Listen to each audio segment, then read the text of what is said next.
Hey, it's your boy over here with the brand new Yosenju deck profile, September edition. And I pretty much really love Yosenjus just because they're freaking awesome. And they're swarmers and they have some crazy effects and they're really good against the metas. So without further ado, I will start with the Yosenju deck profile. So starting off, comma 1, always play 3 of these guys. When it's summoned, you have another Yosenju. Take a card, pull it back to the hand, bounce. That's it. Great card. Yosenju, comma 2. 3 of these guys can attack your opponent directly. It's a 1800, and it's good. Now we got Yosenju, comma 3. 3 of these guys. If another one attacks, lets you search. Great card. Sujik. Only run 2 of these guys because sometimes they're important, sometimes they're not. That's why 3 gets cloggy, 1's not enough, 2 is the perfect number. Next, we got Effect Veiler. There's a lot of effect cards that, that can hurt this deck, and you need to stop your opponents from moving.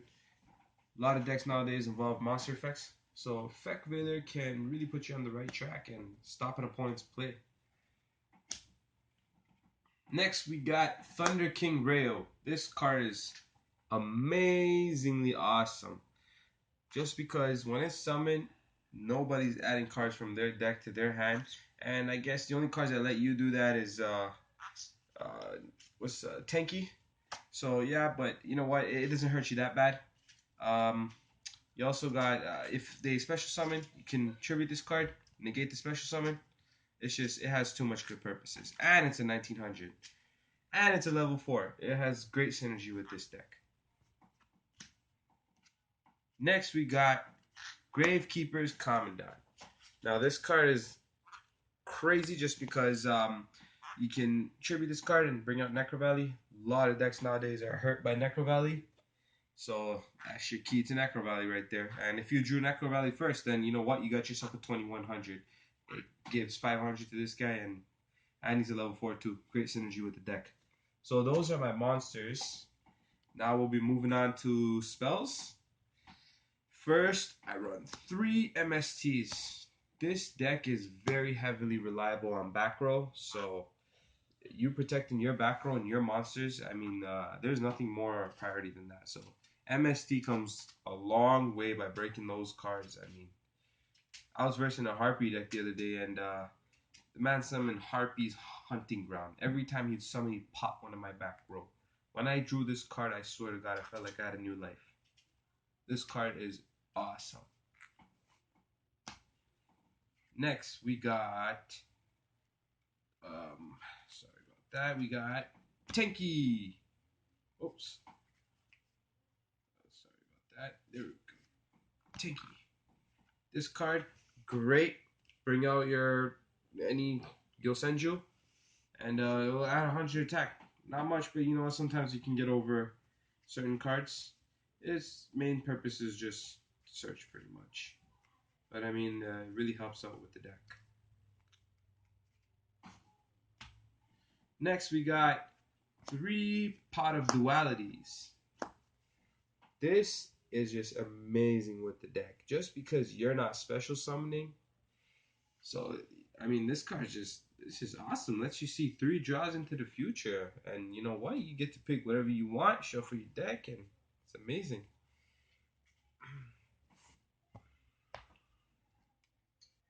Next, 2 Dark Holes. 2 Dark Holes in this deck is pretty much a Raigeki, just because you're not going to have monsters on the end of the field. I mean, they're all going to come back to your hand. So you're blessed enough. So I'll just add this in as the same thing. Like you pretty much got 3 Raigekis there. That's the way I see it. And it doesn't get better than that. Raigeki's limited of 1. You got 3 over here. And that 1 Necro Valley. This Necro Valley card goes a long way. If you're versing Necros, it's hurting them. Any card targeting monsters in the graveyard, called a Haunted, anything, it's not happening. And you're not removing cards from play either.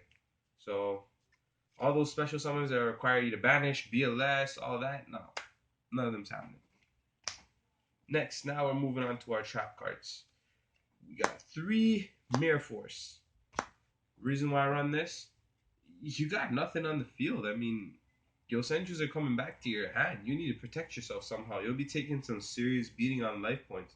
I mean, I remember times when I was first playing around with this deck and I wasn't running Mirror Force and I didn't know how my life points were dropping so hard. I mean, the guy kept hitting me with 18, 18, 18, 17, 18, all those level 4 numbers. And before I knew it, I was down to 0. So I run this for that sole purpose. You need to have defense. And this is your defense.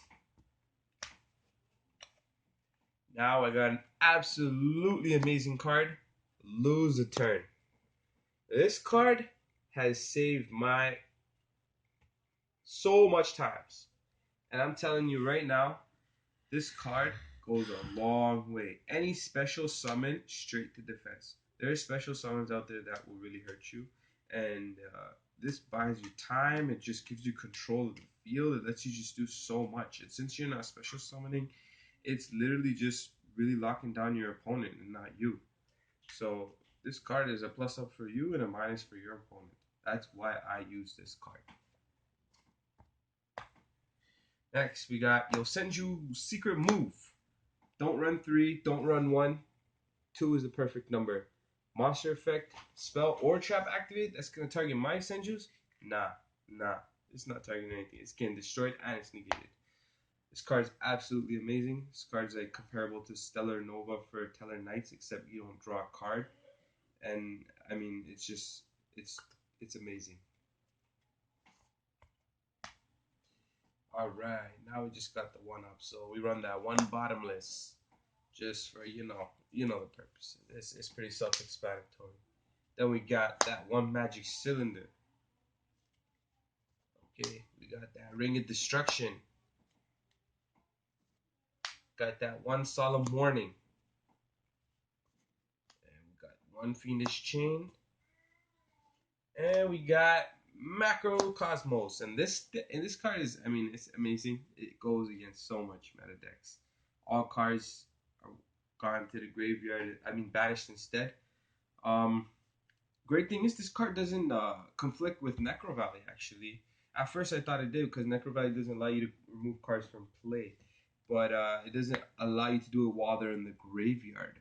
This card doesn't even hit the graveyard; it just goes straight to play and remove to play. So it's a very good card. Now we'll be moving on to the extra deck. So that was the deck profile. It's a 40 card deck. Now let's get to the extra deck. Not a lot of cards in this extra deck. You don't need them, but here are just some staples that you're gonna need. So just in case for one of those situations, you got that Honor Arc. 2 of them, perfect number. It's good. You want to run 3? Run 3. Doesn't matter. I say 2 is good. It's good enough. And yeah, they're awesome. Next, we got a Gaga Samurai. We got a Dark Rebellion XYZ. This just came from the new tins. Hooray. Next, we got Tiger King. This is absolutely amazing and synergetic. Oops, with the deck. Summon this, you set in 1 tanky easily. So it's going really good with your place. We got Castell. For any shuffling that you need to do or any Book of Mooning that you need to do. We got that Diamond Dyer. You know what's crazy about this? You can even tribute one of your Yosenjus because they're Beast Warriors. So this works great. You don't even have to target himself. Most guys target this card itself, destroy. So you can like actually you can pop 2 cards with this. It's good. Next we got Gaga Cowboy. Absolutely awesome. Just need this card. It's just self-explanatory. You're beating for 1800 or you're going up against a 3000 monster attack and you're taking it down with this card. So this card is really, really good. And that comes to the end of my deck profile and you guys can try it out and see how it works. Personally, I think it runs really good and beat a lot of decks with it, even went to the tournament with it. And it's really awesome and you can play around with different builds. I don't have any side deck cards just because I don't. But if I do, then I will. Anyways, have a great day, guys. And that's my Yosenju deck profile.